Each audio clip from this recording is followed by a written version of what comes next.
আপনি জানেন কি বাংলাদেশে প্রতি বছর 2,77,000 মানুষ হৃদরোগে আক্রান্ত হয়ে মারা যায়, যার 24% জন্য দায়ী তামাক। এছাড়া হৃদরোগে মৃত্যুর 25%-এর পেছনে আছে বায়ুদূষণ। বায়ুদূষণজনিত হৃদরোগে আক্রান্ত হয়ে প্রতি বছর সারা বিশ্বে 70 লাখ মানুষের মৃত্যু হচ্ছে।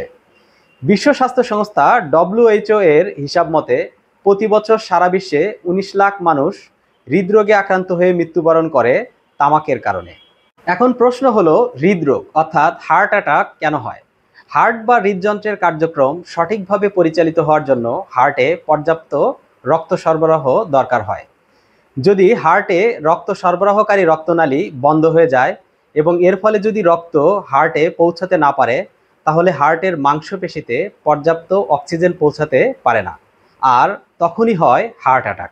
স্বাস্থ্য বিষয়ক সুন্দর সুন্দর টিপস পেতে আমাদের ফেসবুক পেজটি ফলো করুন, আর ইউটিউব চ্যানেলটি সাবস্ক্রাইব করতে ভুলবেন না।